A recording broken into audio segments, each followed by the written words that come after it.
ओम साई राम।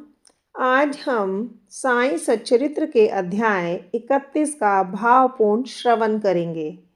साईं बाबा कहते हैं, श्रद्धा और सबूरी रखो, मैं तुम्हारा भार उठा लूंगा। तो चलिए शुरुआत करते हैं अध्याय 31 की दिव्य कथा की। ओम साई राम। मैं प्रियंका, साईं की लाडली। साईं सचित अध्याय 31 की शुरुआत मुक्तिदान से होती है। मुक्तिदान अर्थात आत्मा को बंधनों से मुक्त करना। साईं बाबा सिखाते हैं कि सच्चा दान वही है जिसमें अहंकार का त्याग, मोह का विसर्जन और ईश्वर पर पूर्ण समर्पण हो।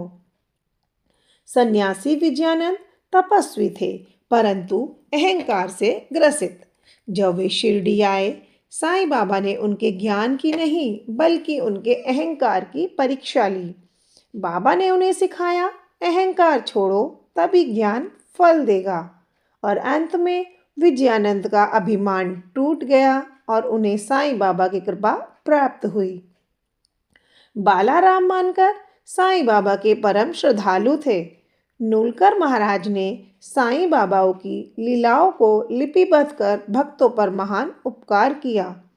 इनकी कथाएं हमें सिखाती हैं पूर्ण विश्वास, आज्ञा का पालन और धैर्य। मेघा साईं बाबा के प्रिय भक्त थे। उनकी भक्ति में कोई दिखावा नहीं था। वे प्रतिदिन भजन, कीर्तन और सेवा करते।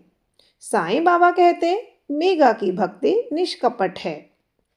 एक दिन शिरडी के जंगल में एक भयानक बाघ प्रकट हुआ। गांव में भय फैल गया, पर जब वे बाघ साईं बाबा के समीप आया, वह शांत हो गया। उसकी आंखों से आंसू बहने लगे। साईं बाबा ने उस बाघ पर करुणा की दृष्टि डाली। कुछ समय के पश्चात बाघ ने साईं बाबा के चरणों में प्राण त्याग दिए। साईं बाबा ने कहा, यह बाघ अब मुक्त हो गया। यह कथा सिद्ध करती है कि साईं बाबा की कृपा मनुष्य और पशु में भेद नहीं करती। इस अध्याय से हमें सीख मिलती है, अहंकार त्याग ही सच्चा संन्यास है। श्रद्धा और सबूरी सर्वोपरि है। साईं शरण में आने से कर्म कट जाते हैं। भक्ति भाव से होती है और साईं बाबा पशुओं को भी मोक्ष देते हैं।